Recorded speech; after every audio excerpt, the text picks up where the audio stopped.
Nous allons voir dans cette vidéo comment créer un rapport Power BI complet à partir des données concrètes de covoiturage disponibles sur le site de DataGouv.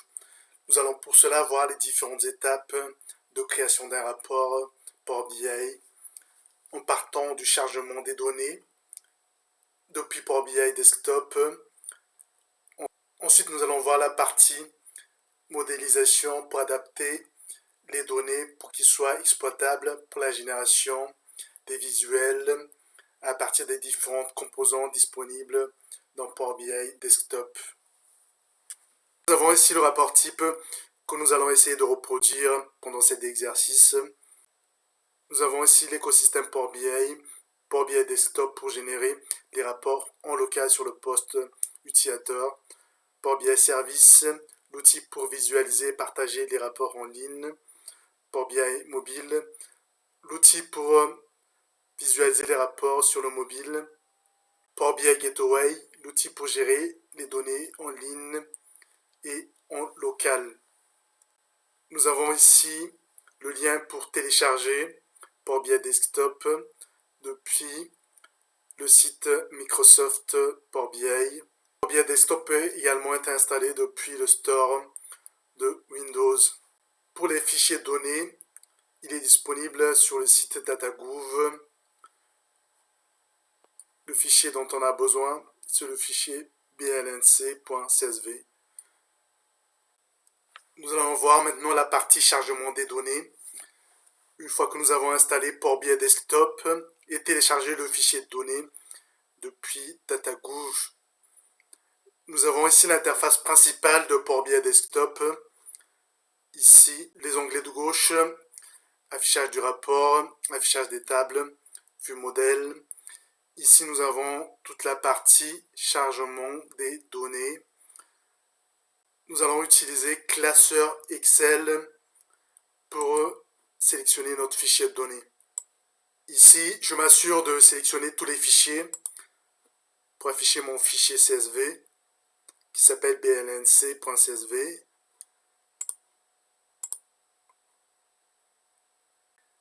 Nous avons ici une fenêtre qui affiche les 200 premières lignes du fichier avec les colonnes associées. Nous allons demander à Power BI de scanner tout le fichier pour détecter les différents types.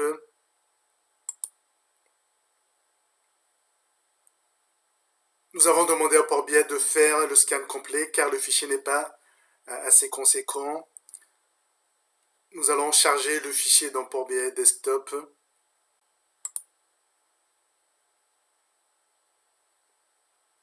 Nous avons maintenant notre fichier de données qui est chargé dans Power BI. Dans le volet droite, nous avons données. Ensuite, les différentes colonnes qui composent le fichier. Dans affichage table, nous avons les colonnes avec les différentes lignes du fichier. Pouvons maintenant passer à la partie modélisation. Nous avons ici le modèle type que nous allons essayer de mettre en place. Nous avons donc la table de faits, la table des données de covoiturage. Et autour, nous allons avoir les tables de dimensions qui vont être liées à la table de faits via des relations. Nous avons ici les différentes étapes de modification. Nous allons renommer la table en fait covoiturage pour que ça soit plus compréhensible pour le reste de l'exercice. Nous allons vérifier les types des différentes colonnes pour qu'ils soient corrects. Nous allons vérifier que les colonnes nombre de places et nombre de PAMR soient de type entier. Nous allons créer les tables de dimension comme défini dans le modèle précédemment. Donc la table de dimension type site, la table de dimension date par rapport à la date de mise à jour. Nous allons également créer les relations entre la table de faits et les tables de dimension. Pour faire les modifications au niveau des tables, nous avons Power Query. Power Query, c'est le module de Power BI qui permet de faire les transformations. Il est accessible depuis l'écran principal de Power BI via la fonctionnalité transformer les données. Nous avons une nouvelle fenêtre qui s'affiche. Nous avons des opérations possibles depuis cet écran pour les tables qui sont affichées dans Requête. On peut supprimer, renommer, dupliquer, référencer les tables. Au niveau des colonnes de la table qui est affichée au milieu de l'écran de Power Query, nous pouvons supprimer, dupliquer les colonnes, modifier le type, compresser les valeurs, fractionner la colonne. Nous pouvons également ajouter des colonnes qui peuvent être calculées à partir des colonnes existantes. Nous allons renommer notre table de faits à l'aide de la fonction renommer.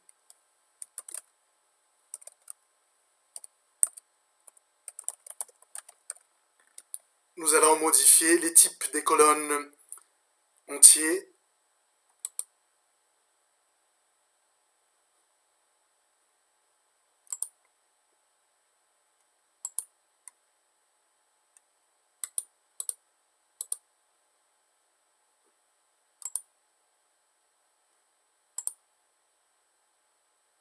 Nous pouvons également filtrer les données qui ne nous intéressent pas. Pour cela, nous allons par exemple pour cette colonne type, pour charger la liste complète des valeurs, nous avons cette fonction charger plus. Nous allons enlever les valeurs qui sont là.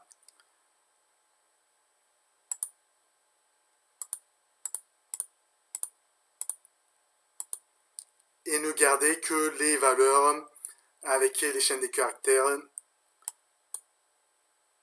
Si Power n'a pas pu charger correctement les données du fichier, si on ouvre le fichier avec un éditeur de texte, on voit que pour cette ligne, on a une seule ligne pour la donnée.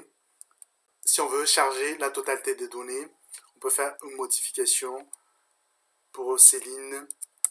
Dans la suite de notre exercice, on va faire un filtre sur les données comme vu précédemment. Nous allons créer les tables de dimension. Nous allons créer la table dimsite qui contient les données de cette colonne. Pour cela, nous allons dupliquer la table fait covoiturage et supprimer les colonnes qui ne nous intéressent pas. On fait un clic droit sur la table de fait, dupliquer. On renomme la table.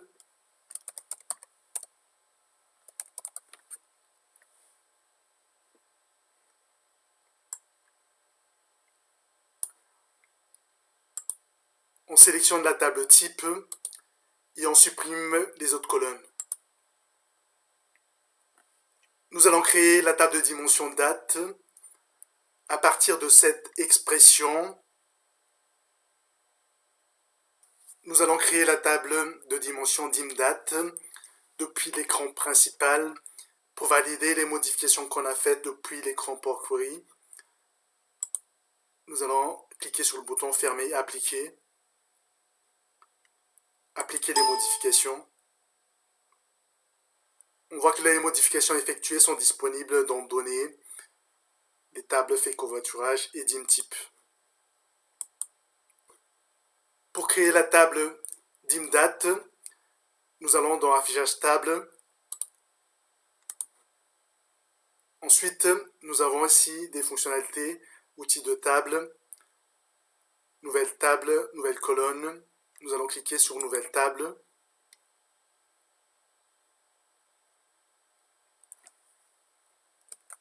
Nous allons copier la formule qui permet de calculer les données de la table.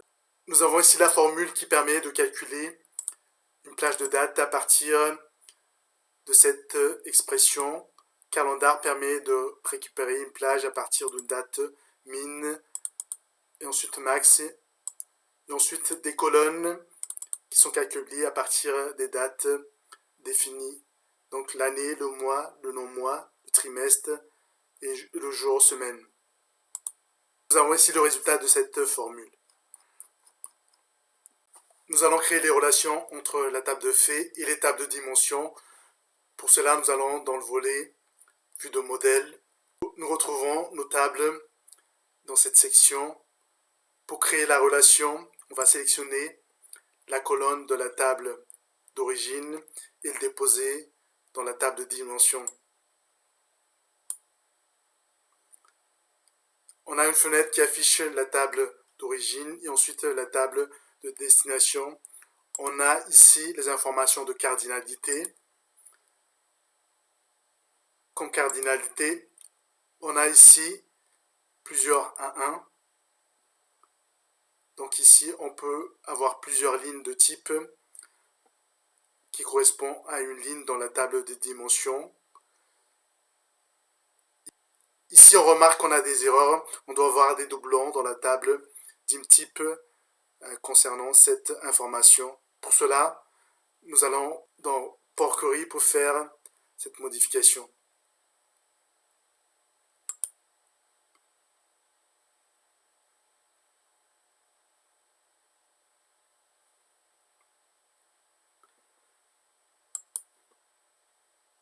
Pour avoir l'unicité des données dans les tables de dimension, on va sur la table, on clique sur la colonne et on fait supprimer les doublons.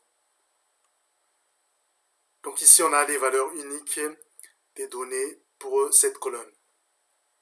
Nous pouvons maintenant faire notre modification concernant les relations.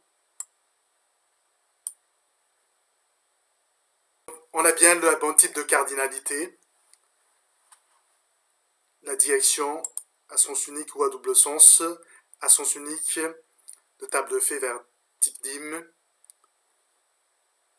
On fait enregistrer pour valider notre relation. Nous allons également créer la relation entre dim-date et la date mise à jour.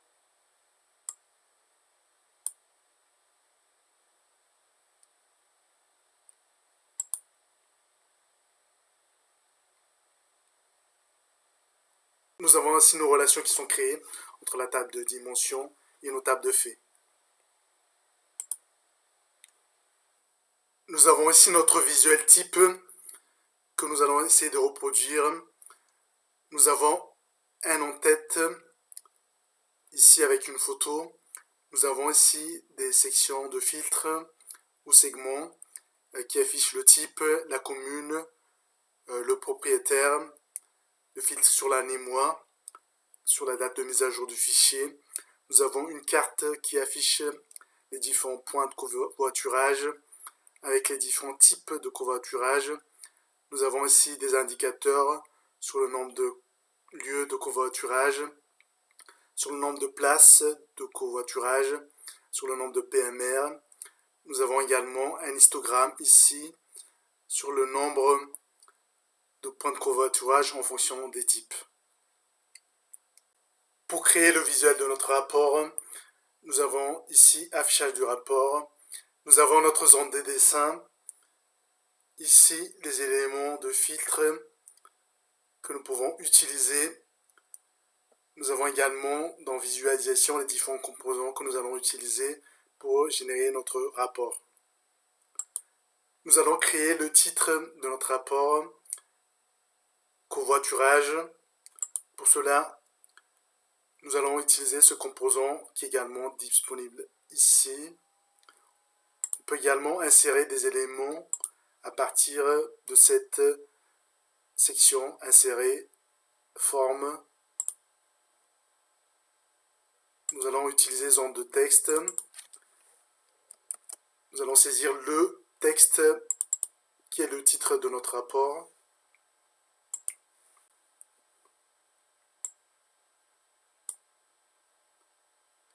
Nous pouvons sélectionner la police de caractère et la taille, ainsi que des fonctionnalités de mise en forme.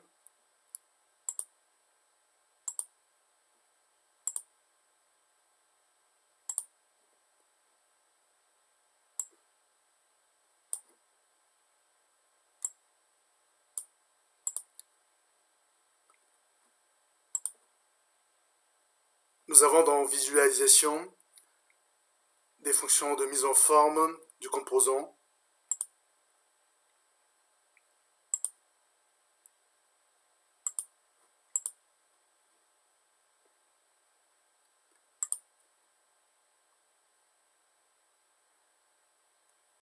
Nous avons la possibilité de sélectionner et de définir la couleur d'arrière-plan de notre composant.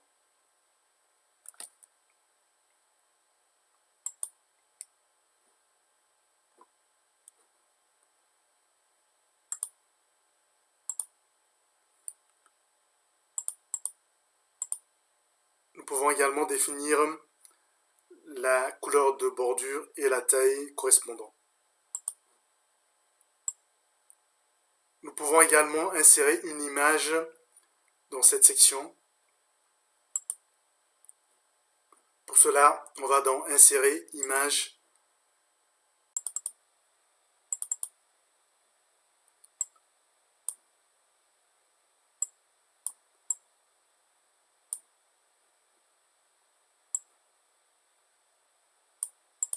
Nous avons le titre de notre rapport qui est ainsi défini. Nous allons créer maintenant les différents filtres qui sont définis ici. Type, commune, propriétaire, année, mois, jour. Pour définir les champs filtres, nous allons utiliser le composant segment. On clique dans la zone de dessin, on sélectionne le composant. On va définir le champ qui va alimenter notre composant.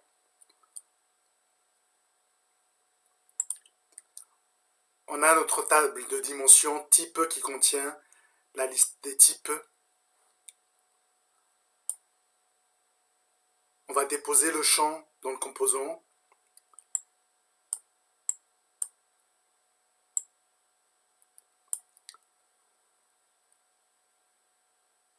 On a ici, dans Visualisation, ajouter des données à votre visuel, le champ qui alimente le composant.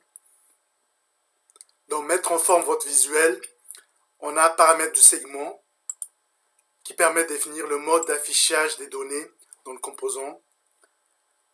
Donc en fonction du type du champ, ici c'est un champ de type texte, donc on a soit liste verticale, soit vignette, soit liste déroulante. Nous on va sélectionner liste déroulante.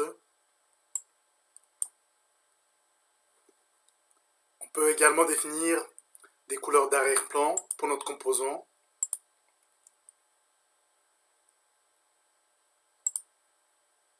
Ainsi qu'une couleur de bordure.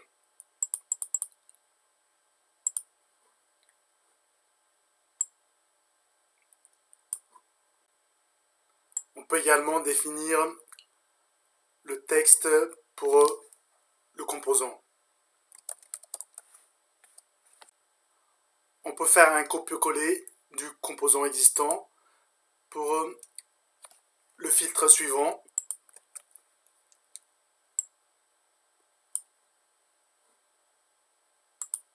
Pour les types, soit on récupère les données dans les colonnes de la table de faits, soit on crée une table de dimensions qui contient des valeurs distinctes. Pour commune, on va récupérer les informations dans table de faits.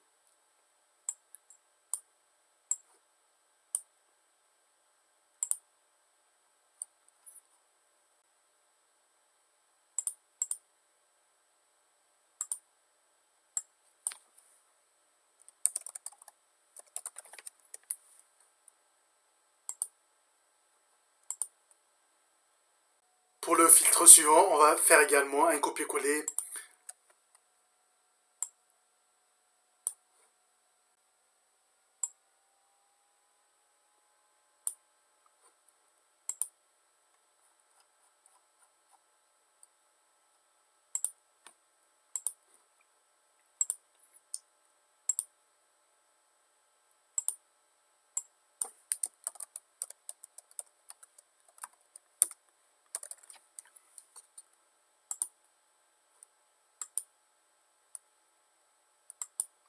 Nous allons faire le filtre sur la date de mise à jour du fichier.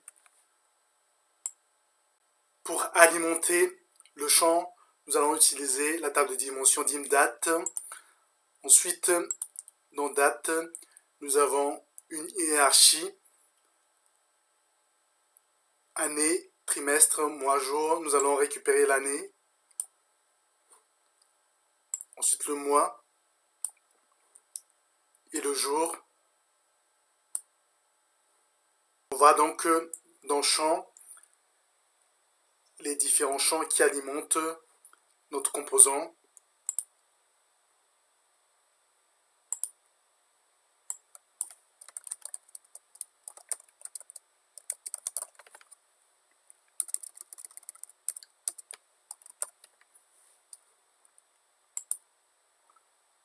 Ici, on a date, mois, jour. Nous allons maintenant afficher la carte pour afficher les différents points de covoiturage. Pour cela, nous allons sélectionner le composant carte.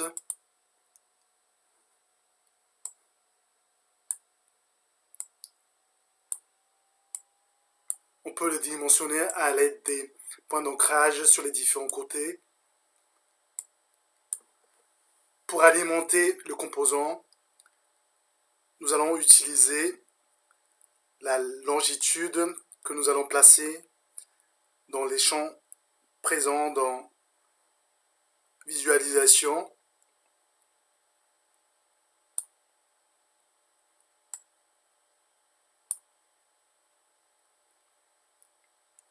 Donc ici, on voit les différents points de covoiturage disponibles.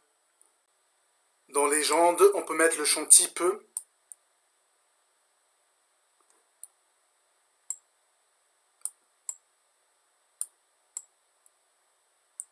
Donc qui va afficher les différents points de covoiturage en fonction des différents types.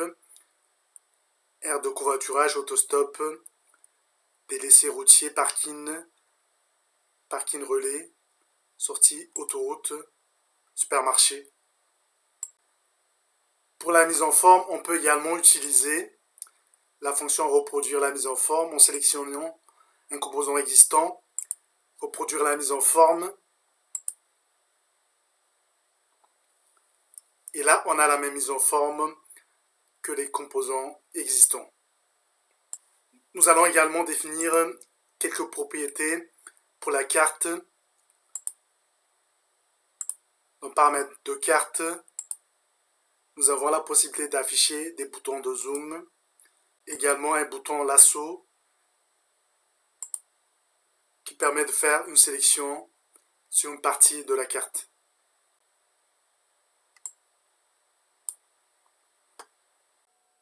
Nous allons maintenant afficher les différents indicateurs définis ici, lieu, place, PMR, place à mobilité réduite. Pour lieu, nous allons créer une mesure. Une mesure, c'est une formule qui est définie au niveau d'une table qui va être associée à un composant et qui va être calculée au moment de l'association de cette mesure au composant ou au moment de la modification des filtres définis dans le rapport. Pour créer la mesure qui permet de calculer le nombre de lieux, nous allons sur la table fait covoiturage, nous allons faire nouvelle mesure.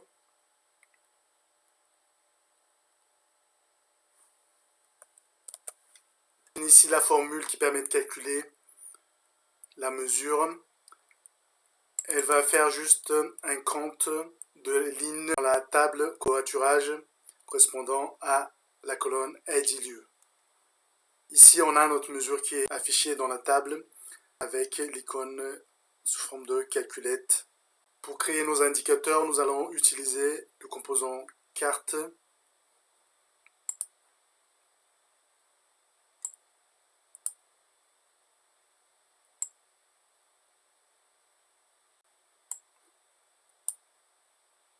Ici, il va juste calculer le nombre de lignes dans la table. Pour la mise en forme, on a une fonction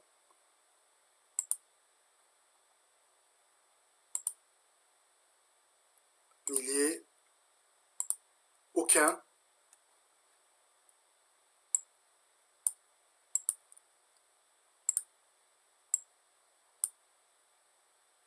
On peut utiliser la même mise en forme que définie ici.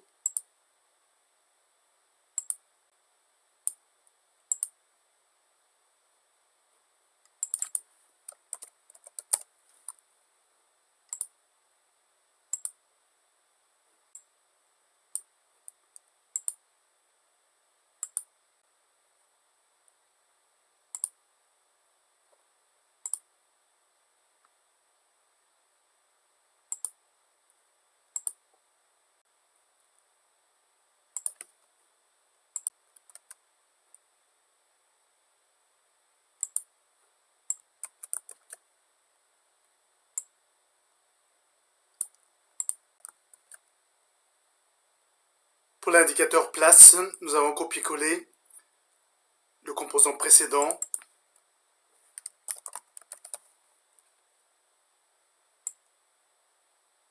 Ensuite, associer à ce composant le champ nombre de places.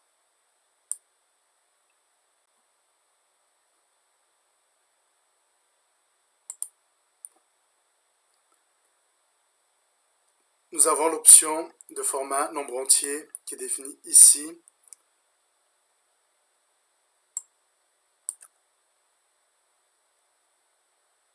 Pour le champ suivant, nous avons également copié le champ précédent et associé le champ nombre de PMR à ce composant.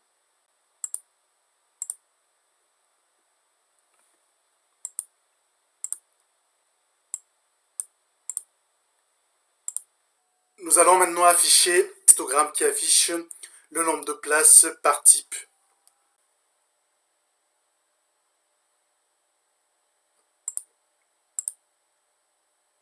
Pour alimenter le composant, nous allons sélectionner les champs type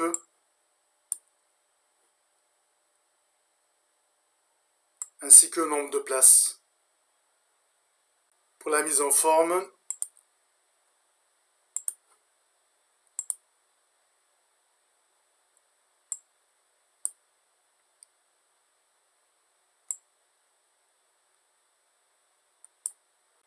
nous allons sélectionner un forme rectangle pour le background de notre rapport.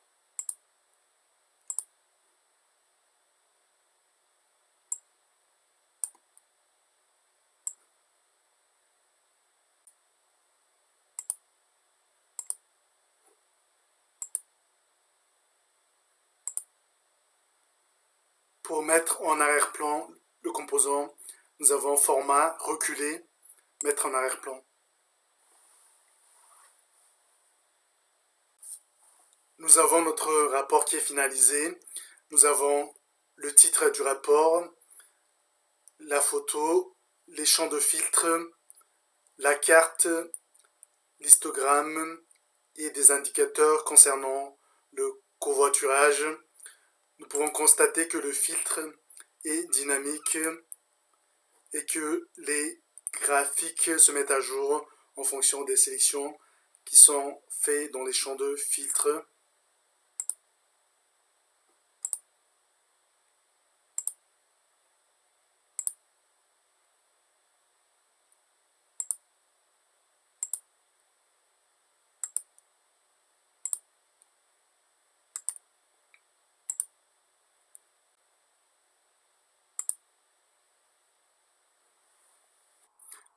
Nous avons pu voir qu'avec Power BI Desktop, avec les fichiers de données de covoiturage disponibles sur DataGouv, nous avons pu créer des rapports dynamiques interactifs et qui nous permettent d'exploiter et de conclure des informations concernant le covoiturage.